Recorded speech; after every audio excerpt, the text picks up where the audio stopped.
Est-ce que vous m'entendez? Oui, docteur, on vous entend très bien. Alors, on va faire un cours sur les traumatismes vertébro-médulaires. Oui. Alors, comme introduction, les traumatismes vertébro-médulaires sont très fréquents chez les sujets jeunes de sexe masculin. Et ça pose un vrai problème de santé publique, car ça engendre des troubles, des handicaps permanents. D'accord? Alors, par définition, les traumatismes vertébro-médulaires sont ou bien, si toute affection traumatique qui touche l'armature osteo-disco-ligamentaire, c'est-à-dire tout ce qui est os, disque et ligaments. Et ça va retentir sur la moelle et les racines et peut entraîner des troubles neurologiques. Et ça peut mettre aussi en jeu le pronostic fonctionnel et aussi vital. Pourquoi vital? Puisque ça peut toucher le rachis cervical haut, là où il y a le bulbe rachidien, et ça peut entraîner des troubles respiratoires et même un arrêt cardiaque brutal. Alors, c'est une urgence diagnostique et aussi thérapeutique, avec toute réflexion diagnostique et thérapeutique, et avec plutôt toute réflexion diagnostique et thérapeutique orientée sur la stabilité rachidienne. Comme épidémiologue, la fréquence est estimée à 40 à 50 cas par million d'habitants en Europe, avec une nette prédominance masculine, 30 pour une femme. Plus de 50% des cas en moins de 40 ans, avec un pic entre 20 et 30 ans, c'est-à-dire population jeune. La mortalité est estimée à 17% quand même. Et c'est un chiffre élevé quand même aussi.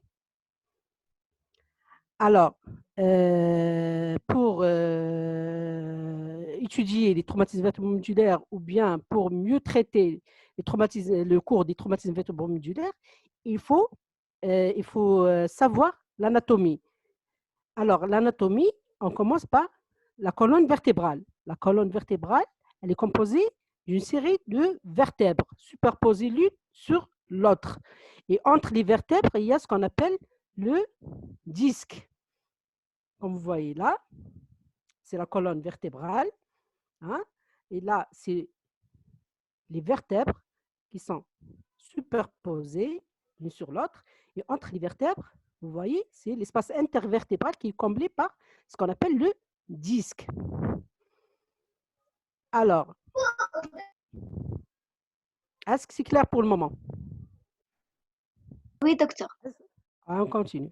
Alors, Merci. entre les vertèbres, il y a le disque. Et comme vous savez, normalement, la colonne vertébrale, elle est divisée en plusieurs parties. Il y a une partie cervicale qui comprend 7 vertèbres, une partie dorsale comprenant 12 vertèbres, une partie sacrée comprenant 5 vertèbres et une partie, lombaire, 5 vertèbres et sacrée, 5 vertèbres aussi. Et la dernière partie, c'est la partie coccygienne composée par 4 vertèbres. Comme on a dit, entre les vertèbres, il y a un espace intervertébral qui est comblé par les disques. Sauf au niveau sacré, il n'y a pas d'espace intervertébral. Les vertèbres sont soudées. D'accord? Il n'y a pas de disque intervertébral, pardon. Et aussi les vertèbres coccygiennes sont aussi soudées. Alors, 7 au niveau cervical, 12 au niveau dorsal, 5 au niveau sacré et 5 lombaires, 5 sacrés et 4 coccygiennes. Alors, et les vertèbres sont solidarisées par ce qu'on appelle le système ligamentaire. Le premier ligament qu'il faut connaître, c'est le ligament longitudinal antérieur, ou bien le ligament vertébral commun antérieur, alors qui recouvre toute la surface antérieure des corps vertébraux et des disques. on le retrouve là. Le ligament longitudinal antérieur ou bien le ligament vertébral commun antérieur qui recouvre toute la surface antérieure des corps vertébraux et des disques. Le deuxième ligament qui est important, c'est le ligament vertébral commun postérieur ou bien le ligament longitudinal postérieur qui recouvre toute la surface postérieure des corps vertébraux et des disques. D'accord? Après, il y a les ligaments jaunes qui solidarisent les lames. Et il y a aussi les ligaments interépineux et sous-épineux. Il y a aussi un ligament très important, c'est le ligament au niveau rachis cervical haut, c'est le ligament transverse. Alors, le ligament transverse qui maintient l'apophyse odontoïde ou bien qui maintient l'articulation atloïdo-axoïdienne. Et il y a aussi le ligament alaire aussi, il y a deux ligaments latéraux qui solidarisent l'apophyse odontoïde avec C1 latéralement. C'est les ligaments alaires. Il y a le ligament transverse, ligament alaire pour le rachis cervical haut, ligament longitudinal antérieur qui recouvre toute la surface antérieure du corps vertébraux des disques, le ligament longitudinal postérieur qui recouvre toute la surface antérieure et postérieure des disques, ligament jaune qui solidarise les lames et ligament inter et sus-épineux. Ça, c'est pour l'anatomie. Et il y a aussi un élément très important qu'il faut le connaître, c'est la statique rachidienne. Le rachis, il y a plusieurs courbures au niveau de la colonne vertébrale. La première courbure, c'est au niveau cervical. Il y a le rachis, il est en lordose physiologique. C'est une lordose physiologique. La deuxième courbure, c'est la courbure dorsale. Le rachis dorsal étant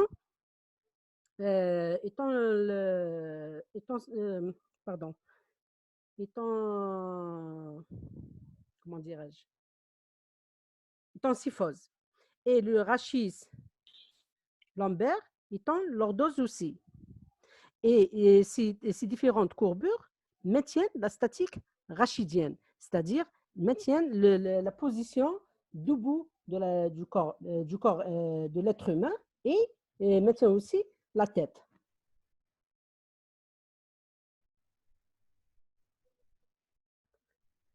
Alors, parmi ou bien, toute vertèbre est composée d'un corps vertébral qui est en antérieur et d'un arc postérieur. D'accord? L'arc postérieur est composé d'avant en arrière par les pédicules. Deux pédicules il y a les lames et les apophyses transverses, les apophyses articulaires, on a les lames et les apophyses épineuses.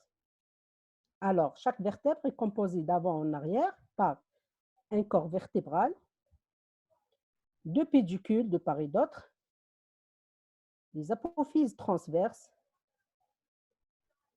les lames, les apophyses épineuses et les apophyses transverses. Et là, les surfaces articulaires supérieures, c'est une vue supérieure bien sûr, et là, c'est les surfaces articulaires inférieures sur une vue latérale.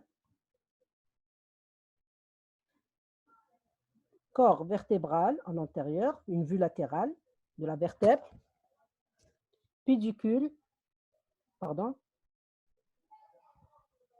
où est le curseur, pédicule, apophyse articulaire,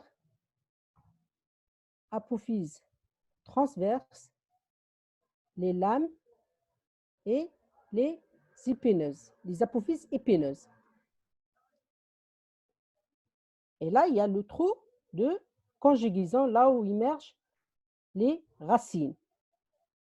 Et ça, c'est le canal rachidien où passe la moelle avec ses racines avec le LCR et les enveloppes, les différentes enveloppes, c'est-à-dire la dure mère, la pimère et l'arachnoïde. Bien sûr, avec la graisse épidurale et il y a aussi un élément très important qui passe dans le canal, c'est le ligament longitudinal postérieur. D'accord? Est-ce que c'est clair? Oui, docteur. On passe. Oui, Est-ce que c'est pour l'anatomie? oui, c'est bien. Ok, Merci beaucoup. je vous en prie. Alors, toutes les vertèbres sont identiques, sauf C1 et C2. C1, elle n'a pas de corps vertébral, elle a juste un arc antérieur et un arc postérieur. Pas de corps vertébral au niveau de C1, l'atlas. Et il y a juste un arc antérieur, un arc postérieur, avec les deux masses latérales. Et là, c'est les apophyses articulaires, avec bien sûr l'apophyse transverse. Pas de corps vertébral au niveau de C1. C2, par contre, C2, elle a un corps vertébral comme toutes les vertèbres, mais qui est surmonté par l'apophyse odontoïde. Et l'apophyse épineuse de C2, sa particularité, c'est l'apophyse épineuse la plus volumineuse. D'accord? Elle est plus volumineuse. La particularité de C7, sinon toutes les vertèbres sont identiques, sauf C7 aussi, elle a une particularité au niveau de l'apophyse épineuse qui est la plus éminente. On est d'accord? On passe? Oui, docteur.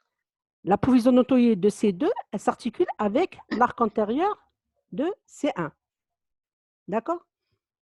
Normalement, les ligaments alaires, on les retrouve là. Ligament alaire et le ligament transverse en avant de l'apophyse odontoïde, c'est-à-dire entre l'apophyse odontoïde et l'arc antérieur de C1, au niveau de sa face postérieure, bien sûr.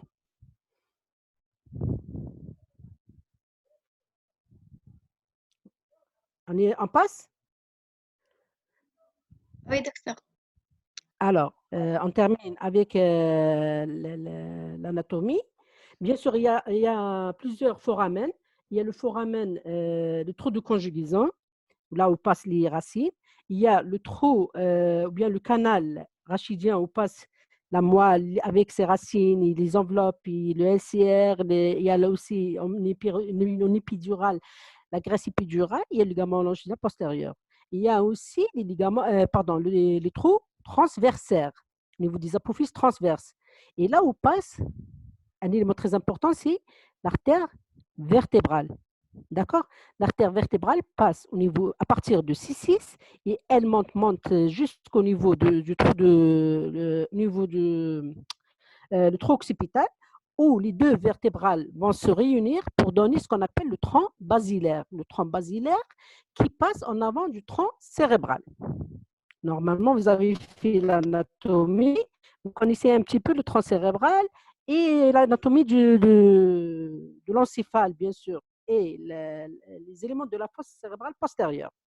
Alors, le tronc basilaire passe en avant du tronc cérébral, c'est-à-dire en arrière aussi de la lame du clivus. C'est-à-dire, le clivus est composé de la lame basilaire, de l'os occipital et la lame quadrilatère de l'os sphénoïdal. Lame basilaire, lame quadrilatère. Et les deux forment ce qu'on appelle le clivus, sur lequel repose le tronc basilaire. En arrière du tronc basilaire, il y a le tronc cérébral. D'accord?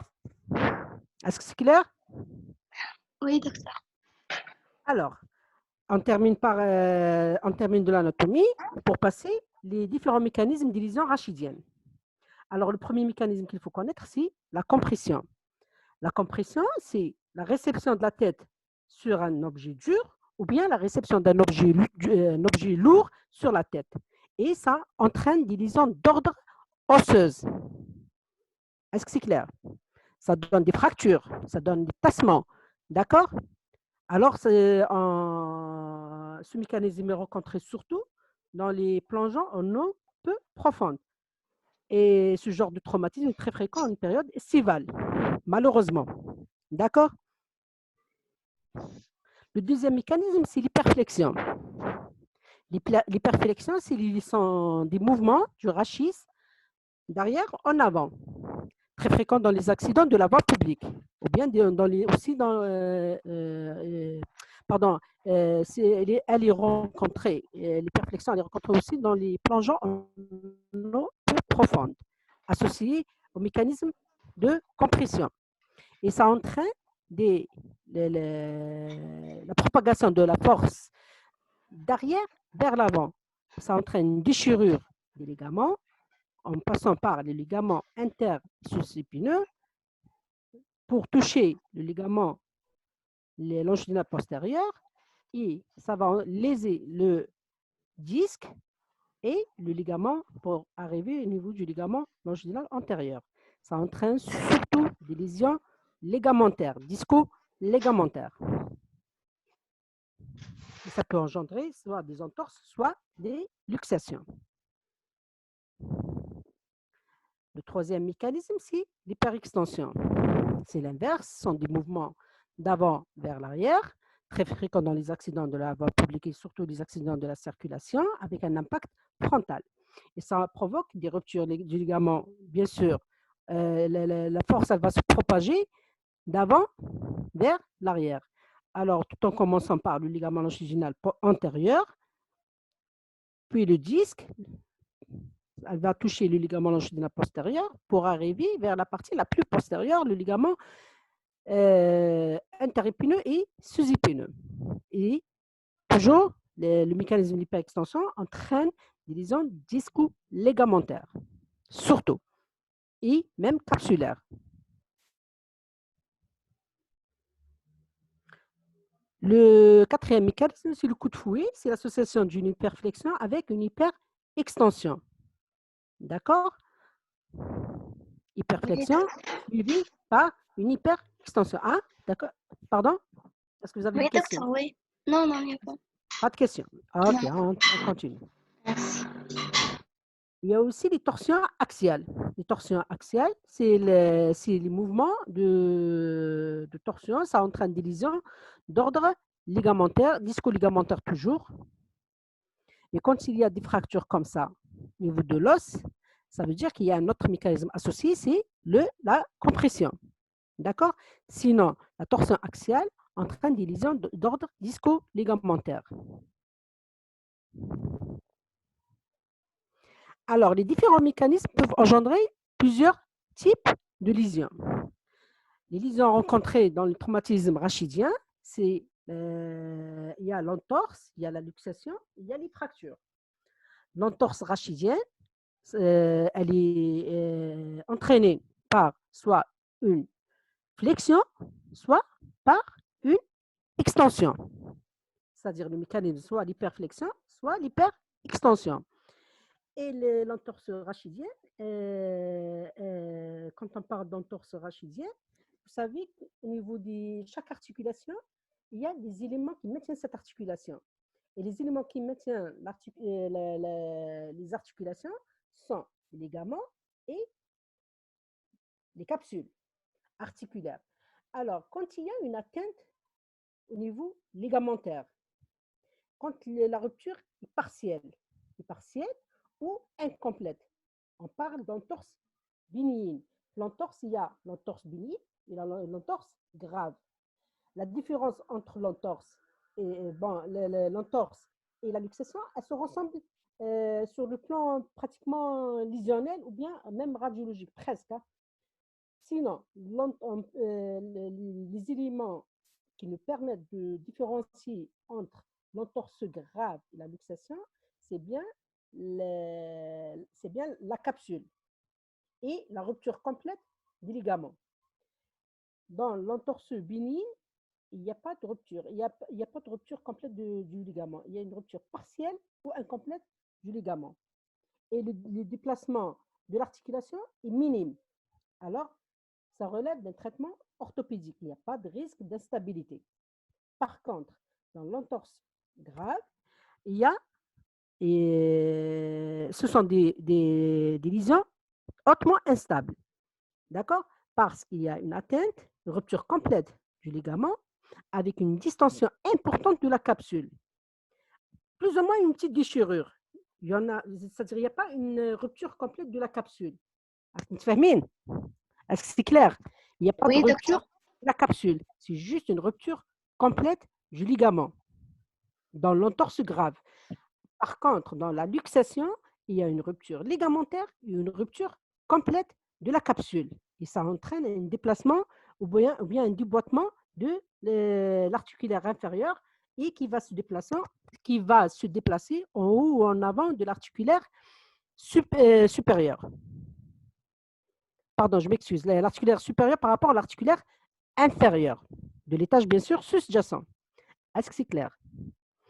Je répète, l'entorse, il y a l'entorse bénigne et l'entorse grave, ou bien l'entorse maligne. Dans l'entorse bénigne, il y a une rupture partielle du ligament et le déplacement est minime. Par contre, dans l'entorse grave, il y a une rupture complète du ligament et sans rupture capsulaire. Le déplacement, bien sûr, il est important. C'est une lésion hautement instable. La luxation, il y a une rupture ligamentaire complète avec une rupture capsulaire complète. Ça entraîne un dépotement de l'articulaire supérieur par rapport à l'articulaire inférieur de l'étage bien sûr sous-jacent et le déplacement est très important qui peut entraîner la moelle, bien les racines. Est-ce que c'est clair? On continue? Oui, oui, docteur. Je passe. D'accord. Alors, là, sur l'image radiologique, je m'excuse, parce qu'on ne va pas faire le TD. Je préfère vous montrer l'image radiologique et la différence entre une luxation et une entorse grave. Là, c'est une image radiologique d'une entorse grave. Vous voyez là, c'est les corps vertébraux. Et là, il y a l'espace intervertébral. Et là, il y a les articulaires. Et là, il y a les apophyses épineuses. Et là, c'est l'espace interépineux. Pardon. Et là, il y a l'espace interépineux. Quand on dessine une ligne au niveau de la surface antérieure, quand c'est aligné, c'est-à-dire les différentes structures sont alignées, il n'y a pas de problème. Mais quand il y a un désalignement avec un petit recul postérieur du corps vertébral, là, il y a un problème. Et quand le recul, ce qu'on appelle le rétrolisthésis, est estimé à 3,5 mm pour le rachis cervical haut et 4,5 pour le rachis cervical inférieur, et c'est un élément d'une entorse grave. Et quand il y a des articulaires, elles sont superposées l'une sur l'autre et elles sont bien alignées. Quand il y a un désalignement, ça veut dire qu'il y a une découverte de l'articulaire. Et quand la découverte ne dépasse pas le 1 tiers, alors c'est un signe d'entorse grave. Deuxième signe. Et il y a le troisième signe, c'est l'espace interépineux. Quand l'espace interépineux est élargi, ce qu'on appelle le bâillement interépineux, c'est le troisième signe radiologique d'une entorse grave. Et le quatrième signe, c'est l'angulation. Vous voyez l'espace là, il est bien respecté. L'espace intervertébral là est bien respecté, mais là, il est réduit. L'espace intervertébral, il est réduit avec angulation. Quand on dessine une ligne sur la face inférieure de la vertèbre sous-jacente et une autre ligne sur la face supérieure de la vertèbre sous-jacente, quand cet angle dépasse 10 à 15 degrés, c'est un signe d'entorse grave. Il y a l'angulation, le rétrolisthésis qui dépasse 4,5 mm pour le rachis cervical inférieur et 3,5 mm pour le rachis cervical supérieur. Et quand les articulaires, est découverte de l'articulaire avec perte de parallélisme, bien sûr, des articulaires, et quand il y a le bâillement interépineux, ce sont les 5 signes d'une entorse grave. Il suffit qu'il y a 2 signes, on parle d'entorse grave. Est-ce que c'est clair? Là, c'est une image radiologique d'une entorse grave. 2, C5. On a C2, c'est l'épineuse, la pelvis épineuse la plus volumineuse. C3, C4, C5, C6. Pardon, c'est une entorse grave de C6. D'accord? Entorse grave au niveau de C6. C2, C3, C4, C5, C6. Il y a l'angulation qui dépasse 10 à 15 degrés. Il y a le rétrolisthésis, c'est-à-dire un décalage vers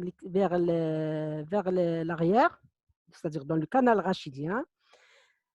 Et il y a le perte de parallélisme des articulaires avec découverte de l'articulaire qui ne doit pas dépasser bien sûr le 1 tiers et le bâillement interépineux. Il suffit qu'il y ait deux signes radiologiques d'entorse grave. On parle d'entorse grave. 2 signes radiologiques seulement.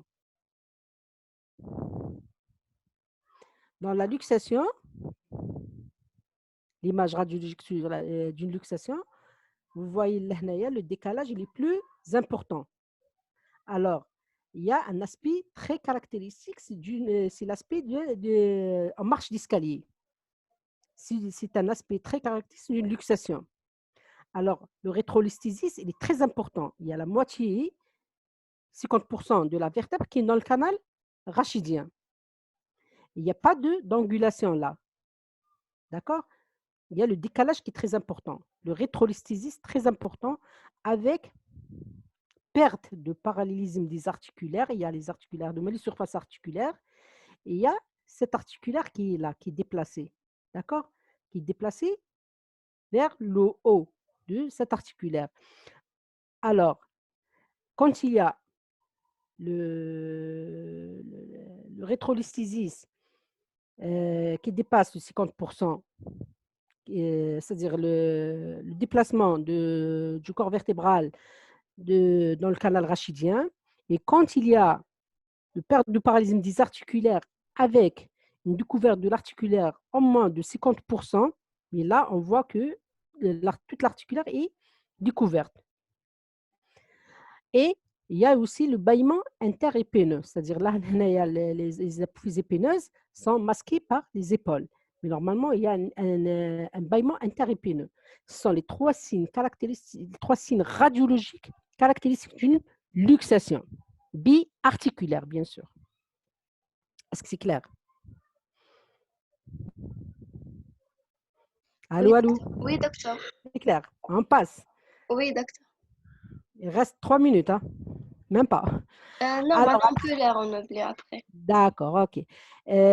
Après, il y a les fractures. Il y a les entorses, il y a les luxations. Il y a les luxations biarticulaires, il y a les luxations uniarticulaires. Et les deux sont instables. Et il y a les fractures, le troisième type de lésion, c'est les fractures vertébraux. Fractures vertébrales, c'est-à-dire il y a une solution de continuité. Alors, il y a les fractures bénignes, il y a les fractures plus graves. Il y a les fractures bénignes quand il s'agit d'un seul trait de fracture qui ne touche pas le mur postérieur. Quand ça ne touche pas le mur postérieur, il n'y a pas de risque d'instabilité. C'est-à-dire que c'est une fracture bénigne et ça relève d'un traitement orthopédique, c'est tout.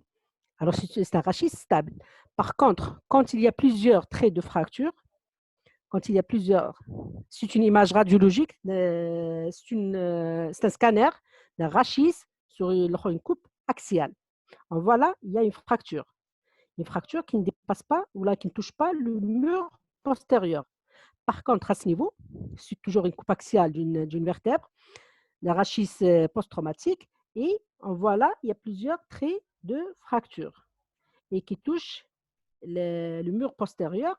Il y a risque d'instabilité avec déplacement des fractures osseuses dans le canal rachidien et risque de compression médulaire, bien sûr, aiguë. D'accord?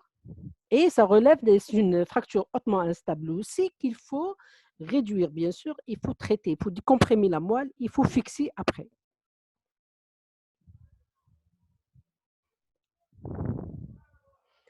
Là, on voit plusieurs types de fractures. Il y a une fracture, là, c'est une coupe de reconstruction sagittale d'un rachis.